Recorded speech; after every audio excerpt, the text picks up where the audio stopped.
This is a 1929 Ford Model A pickup.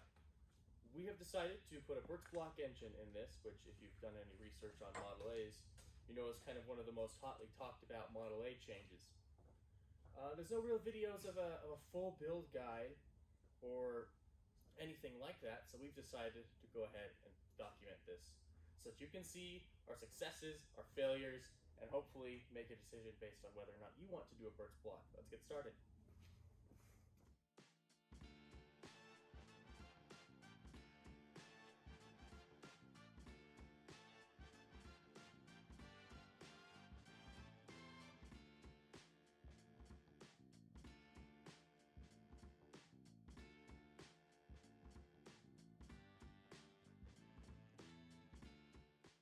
Alright, we've got all the linkages, electronics, and all the other little parts that are going to get in the way of removing the engine out.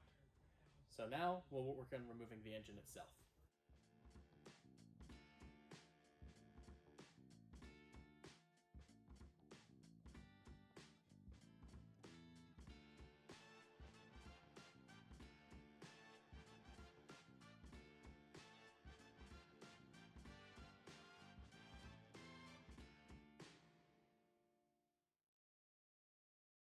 Alright, with the Burtz Block engine ready for assembly and the old engine out and ready to be stripped for parts, we can finally start assembling our Burtz Block.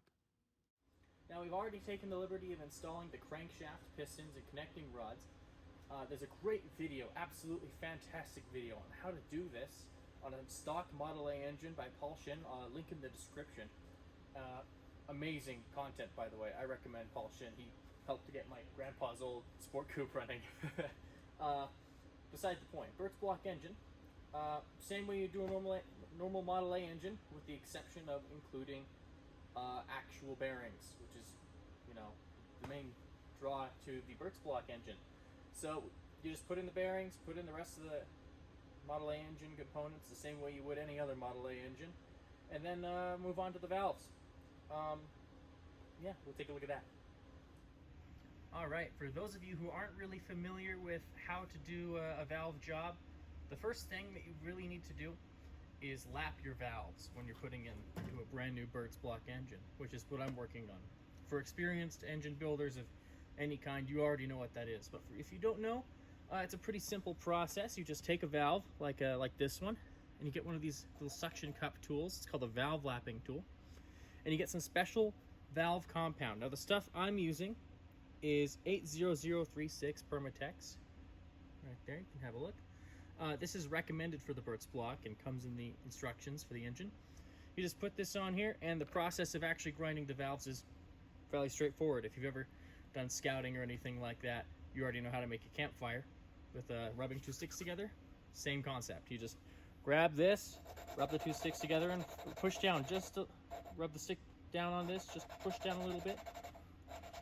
Get that nice grinding noise. When it goes away, lift up the valve, turn it 90 degrees, put it back down, keep going. Just listen for that grinding noise. When it goes away, it starts to sound kind of smooth again. Same thing, up, turn it around. This tool isn't very much the best quality. It tends to pop off the suction cup a little bit. Could just be my clumsiness too, I don't know. But you do this until the valves are all nicely seated. A great way to check for a good seated valve is to shine a light through the intake or exhaust port, depending on which valve you're doing, in a dark room, and push down lightly on the valve to simulate the pressure of the spring, just a little bit. And if you can see light coming out at any angle, at any of the gaps around the seat, you still got to grind. But if it's pitch black, you're good to go. Move on to the next valve. So I'm going to go ahead, keep working on this, and pray that I can get this done in one day.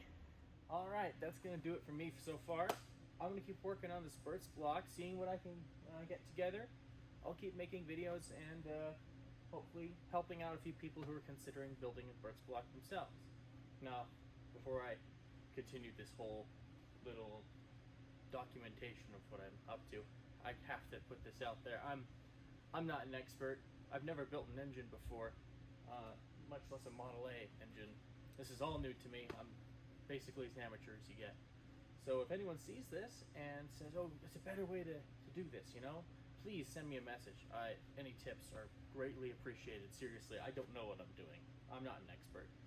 You know who is an expert? Paul Shin. I'll link to his channel below. He is an absolute genius and is the reason I got into Model A's in the first place, because when my dad didn't have an answer on how to solve one of these problems I had trying to fix up my grandpa's old Model A, he did. He already had a video out for it. So, again, huge shout out to Paul Shin. You saved my bacon there, bud. Alright, that's it for me. I will see you in the next one.